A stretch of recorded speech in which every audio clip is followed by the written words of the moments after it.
Over the last few years, I have shared my fitness journey on my channel, and has it been a journey? As I've transitioned from my mid-20s to my late 20s, now into my early 30s, things have changed. And I've had to navigate the different changes of my body, the different changes of my metabolism, etc. And I've worked through that to get myself where I am today. Today, I'm very happy in my routine. I'm really happy with the way I feel, but with that comes a lot of non-negotiables in my everyday life. So I thought it would be really fun to come on here and share what my non-negotiables are in my fitness/weight loss journey. I saw this trend going around on TikTok and I thought it would be fun to bring it over here on YouTube. So that's what we're going to be doing today. But before we get into the nitty-gritty, I do want to give you guys a quick disclaimer. Like I always love to say, I am not a doctor, I am not a nutritionist or any of those things.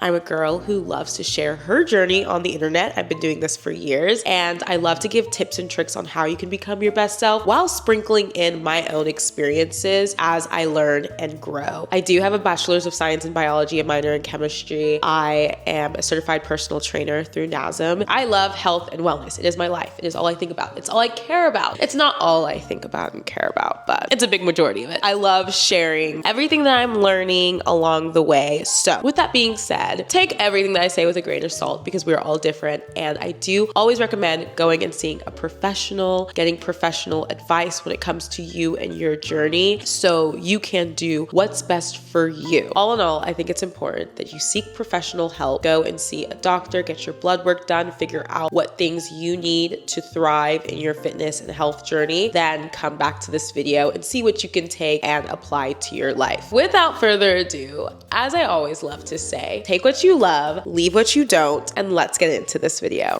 So first, whenever I'm constructing my plate and putting food into my body, I am thinking about how this food is going to spike my blood sugar levels. As someone who was pre-diabetic, this is really important to me. Your blood sugar is going to spike no matter what you eat. It's just how much it spikes that makes the biggest difference. Now, foods that are high in carbs, that are very carb rich, and that are very high in sugar are going to spike your blood sugar a lot higher.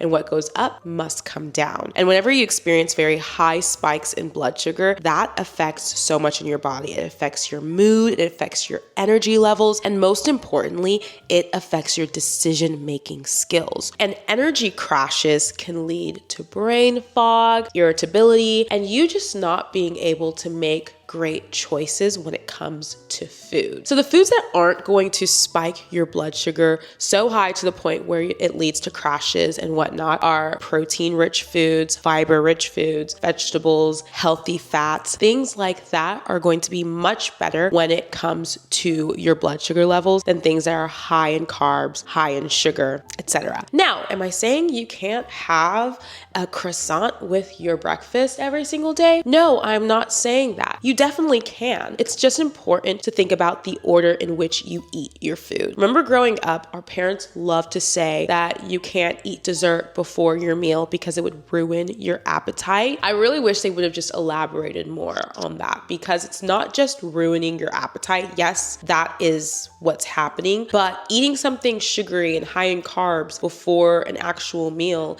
is ruining your appetite because it is tricking you into thinking you are eating something of substance, right? If you eat dessert for dinner, you are eating something that is high in calories, which is making your body feel as though you're eating a meal, and it's high in sugar, which is giving your body the energy it needs to move around. However, it's not the good type of energy. It's a huge sugar rush. What goes up must come down, and once that sugar rush crashes down, it crashes down hard. All in all, it's really important to make sure that you are prioritizing protein, fiber-rich foods, veggies, healthy fats on your plate and in your mouth as you're eating so you can help slow down the digestion process and help not spike your blood sugar so much. Then after you eat your meal, you can have something sugary. It's actually recommended to have a sugary treat shortly after your meal, because then your blood sugar shouldn't spike as high if you have it shortly after your meal. So you can still have your little chocolate croissant and you can have your little muffin for breakfast, but it should be after you eat your protein, your fiber, all of that good stuff, and then move into the desserts. My go-to breakfast is 2 hard-boiled eggs or scrambled eggs, turkey bacon or chicken sausage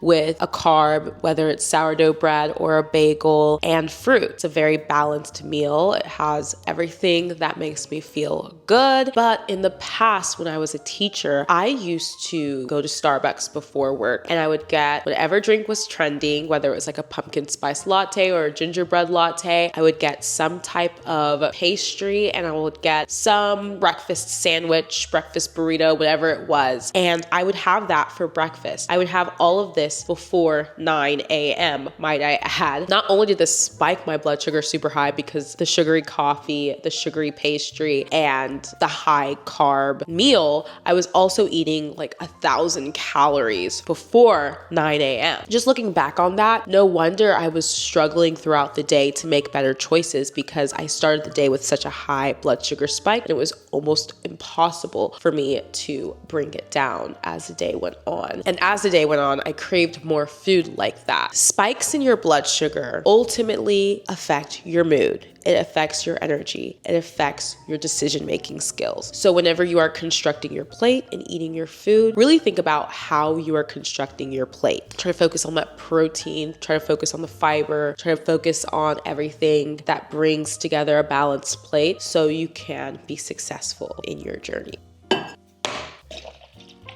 I've been drinking my water with colostrum recently, so I don't have to worry about my digestion, and to help support my immunity, I use the colostrum from Armor Colostrum, and I want to thank them for sponsoring this portion of the video and supporting the channel, of course. I recently got back from Italy and I ate so much Italian food, and I've been dealing with so much bloating since getting back. Obviously, I've been putting in the work with my diet, but it's nice to have a little bit of help. Colostrum is a bioactive whole food with several different nutrients like prebiotics for my gut, antioxidants, and antibodies for my immunity. And I only use 2 scoops right now in my water. I'm using the unflavored version and I don't even taste it, which is great because I don't always love flavored water. One thing I love about Armor Colostrum is that they are cruelty-free. They only use surplus colostrum from grass-fed cows. They're keto, gluten, fat-free, and casein-free, and I believe they're the only colostrum on the market right now that is casein-free at the moment.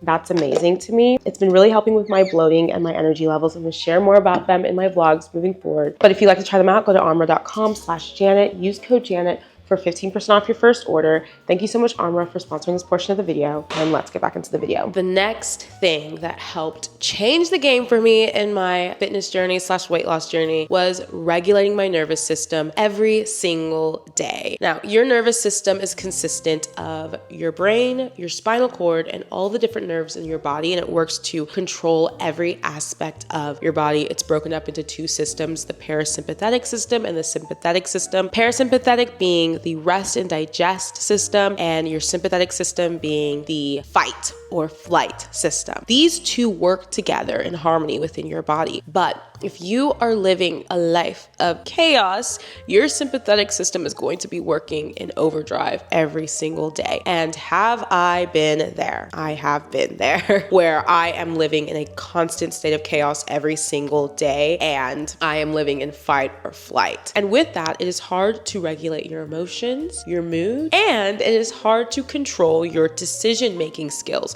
which at the end of the day, it is all about having better decision-making skills and supporting your body to be able to make better decisions in your day-to-day life. Now, if you're stressed, doing 100 things every single day, and you're not focusing in on yourself, your mental health, all those things, the weight loss journey is almost impossible unless you're someone who doesn't eat under stress. Now, me, on the other hand, I am someone who eats when I am stressed, eats a lot, and does not care about the implications. So once I turned 30, once I entered into my 30s, I worked towards really just bringing things all the way down, bringing things from a 10 to a 2. Something just clicked. You know, there's a lot of people who talk about this, and I haven't really read any like scientific papers on this, but a lot of people say that you have 2 times where your frontal lobe develops: in your mid-20s, like 24, 25, and when you turn 30. I feel like my frontal lobe did not develop in my mid-20s at all. I don't feel like it developed until I was in my 30s.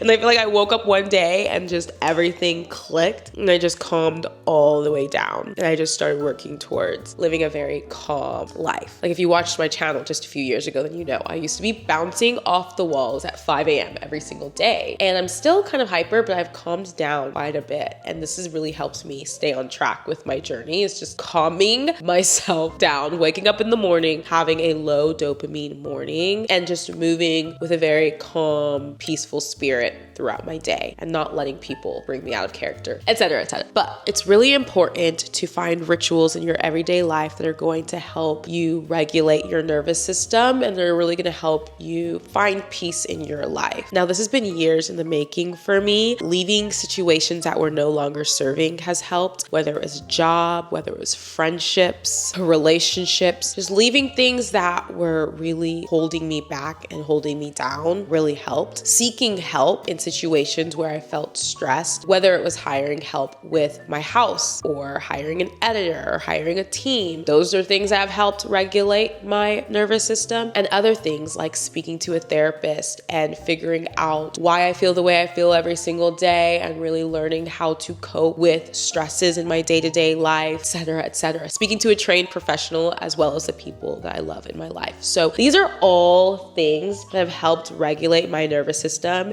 in my 30s, that have really just changed my life in general, and have really affected my weight loss journey as well. Next, this is a big one: matching my caloric intake with my activity levels day to day. This has changed the game for me. On the days where I am not as active, it is not necessary for me to be eating high caloric foods all day long. I'm very mindful of that. If I wake up in the morning and it is a computer heavy day where I'm sitting at my desk editing, doing emails, meetings, etc., things like that are really not using up a lot of my physical energy, those days, it's not really necessary for me to be eating high caloric foods all day long. And on the days where I am moving around and working out, going on runs, I'm extremely active, I'm doing a lot in my everyday life, those are the days where I am prioritizing high caloric foods. Obviously healthy, but I'm eating more calories on those days. Basically, it's the difference between you having a very sedentary day and you choosing to eat a lower calorie diet on those days, and you having very high energy days and choosing to eat more calories on those days. That's just how I live my life now. And it has changed everything for me. It makes me not feel as bad on the days where I'm not moving my body, because I'm eating for how I'm moving. And it just makes me fuel my body in a way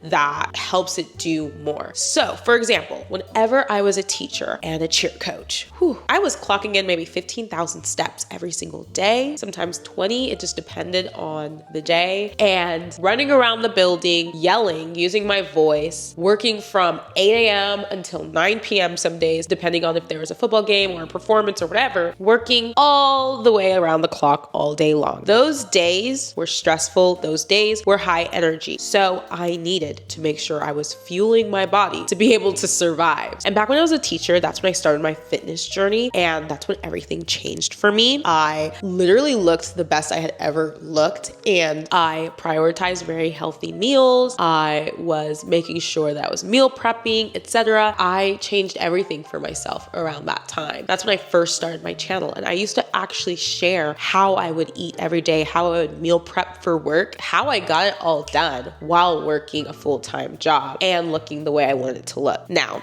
back then, it was so funny because I would get comments like, oh, wait until you get older, wait until you turn 28, 29, or get into your 30s. Everything's gonna change, it's gonna be harder. And it did change, and things did get harder, but we pivoted and we learned. Now my comments look like, oh, wait until you have 2 kids running around and see if this works then. Guys, we're just gonna have to wait until those times come, okay? But yeah, I match my caloric intake with my energy levels, period. day like this today, I'm actually recovering from a cold, if you can't tell. I am not going to the gym because I don't want to spread my sickness to people. I am staying in the house. I'm not going on walks. I'm not doing anything. I'm trying to get computer work done, but essentially I'm not moving my body as much. So with that being said, I do not need to be eating a high caloric meal 3 times a day. So right now I'm being very mindful with how much I'm eating because I'm not moving around a bunch. So next week, when I start working out, moving around, going to my classes again, I'm going to increase my calories. Another great example is when we were training for the 10K. When we were training for the 10K, we were running, and when I say we, me and my husband, we were running around, I want to say 10 to 15 miles a week. I mean, I don't know. I can't really say exactly how many miles we were running, but we were running quite a bit. And running makes you extremely hungry. It burns a lot of fuel. So when we were training for that 10K, it was really important for us to fuel our bodies to help us train properly. So now I'm no longer training for the 10K. I'm doing pretty much Pilates almost every single day. There's no need for me to be eating the way I was eating back then. But soon, we're probably going to be training for a half marathon. So once we get into half marathon training, again, my diet is going to change. I'm going to be running a lot more. I'm going to be lifting weights. I'm probably not even going to be going to Pilates as frequently anymore because I'm going to be transitioning into weightlifting and running. I'm going to have to fuel my body in a different way once we start training for the half. It's just really important to look at where you are in your life, what you're doing, how active you are, and make sure you are eating in a way that supports your body. Period. Next, everything changed for me once I started to decenter fast food and start to center more fast casual food. I talked about this at the beginning of the year. I decided to give myself 2 fast food passes a month every single month. It was primarily because I felt like fast food was the last thing that was holding me back from feeling my best every single day. I was really addicted to fast food. And once I cut out fast food in my everyday life, everything changed. Now, have I used my 2 fast food passes every month? Some months, yes, but most months, no. It's honestly come to the point now where in these last, 3 months, I have not even eaten fast. Actually, I had In-N-Out last month, but it was only once. But this past month, I haven't had any fast food. It just changed my brain chemistry completely. Now, yes, I will have fast food for a little nightcap, going out with your friends, at the end of the night, coming home, grabbing Whataburger, having it at 2 a.m. It's a tradition. It's fun. But after a long work day, after a long, stressful work day, Chick-fil-A is not what I'm going to get. It's not the answer. It's not what I'm leaning on. And I love that for me. I have not given myself the option anymore. In fact, my husband doesn't even give me the option anymore. If he asks what I want for dinner, if he's, picking up dinner for us, Chick-fil-A is not even an answer. Any fast food is not even an answer or a question. That's just the way that I'm moving through my life. I don't care for it. I don't want it. And it feels good because fast food is so high in sodium and we really honestly don't know what they're putting in the food. And ever since I cut it out completely, I've stopped craving it. But when I was eating it in rotation, all I had to do was look at the Chick-fil-A logo, look at a Chick-fil-A building and want it really badly. I don't know. It might sound woo-woo, but once you stop eating it as much, you stop craving it. You stop caring for it. You drive right past it like it doesn't exist. So I prioritize meals at home. I like going out to eat, but I prefer going to a nicer restaurant that has better ingredients, farm to table foods, all of that good stuff. And I prioritize that in my everyday life. I love a good sweet green. That's fast casual. I love Cabo Bob's, which is it a chain? I'm not sure, but it's a restaurant here in Austin that's similar to Chipotle. However, it is way fresher than Chipotle. The ingredients are so much better for you. I feel it every single time I eat it. I never feel groggy. I never feel bad. Obviously, it depends on what you get, but the chicken is super fresh. The veggies are so fresh. They're delicious. Yeah, it might take a little bit more time to get out of your car, go inside, order, but you can also order online and pick it up. That's, fast casual, Try this. If you are really thinking about changing your health all the way around in the new year, maybe give yourself 2 fast food passes every single month and see what changes it makes for you in your life. And stemming into that, alcohol And I just want to put this all in the same category and the same tip, because alcohol honestly almost has the same effect on me as like fast food. Like when I'm drinking alcohol consistently, it makes me want it more consistently. And I started to decenter alcohol as well. Super sugary alcoholic drinks. The way that I drink, it's a lot less casual than before. I just do not prioritize alcohol in my everyday life. When it comes to alcohol, if you're trying to lose fat, your body is going to prioritize metabolizing that alcohol before it prioritizes metabolizing fat. So it's going to have to get all of that alcohol out of your system before it can move into a fat loss phase. So if you go on a long, week-long bender of drinking alcohol every single day, your body is going to probably take another, I don't know how long it takes, but it's going to take a while for it to metabolize that alcohol before you can move into a fat loss phase. So it's important to just cool it on the alcohol altogether if you're on a weight loss journey, and really only limit it to special occasions and whatnot. Now, this past week, we were in Lake Como for a wedding, and we were with all of my friends from college. It was so much fun, and we literally drank every single day. Hence why I'm sick now. We drank every single day for like 4 or 5 days straight. And I went to ACL the weekend before that. However, I didn't drink at ACL. I did a sober ACL because I knew when I went to Lake Como, we were going to be drinking a lot. With that being said, I have not had a lick of alcohol since then because 1, I'm sick, and 2, I want my body to fully metabolize and let go of all the alcohol out of my body. It probably already has, but I am not drinking for the rest of this week. I'm not drinking for a while, actually, because I had enough alcohol for the rest of the year. This past week, I've had enough. Obviously, I don't mind having drinks for special occasions, but yeah, in my day-to-day life, I don't need a drink at the end of the day. I like to lean on like fun mocktails, like a little Olipop or a nice little orange juice or whatever. I don't really need alcohol in my day-to-day life anymore to have fun either. Don't let anybody make you feel like you need alcohol to have a good time, because you can have a great time without it. And lastly, when it comes to your fitness journey, your weight loss journey, it is important to make changes in your life that align with who you are in that present moment. Things are going to change, and that is okay. As long as you are taking the time to realign with yourself, figure out why you don't feel so well, what you can do to change things, and move forward from there. That is all that matters. I have gone through several different eras in my life. I was a full-time coach, full-time teacher. I'm self-employed now. I went through my mid-20s, late 20s, now early 30s. My body has changed so much in that time. And with that, I have made all the changes necessary to help me thrive. Have I fallen off in those times? Yes.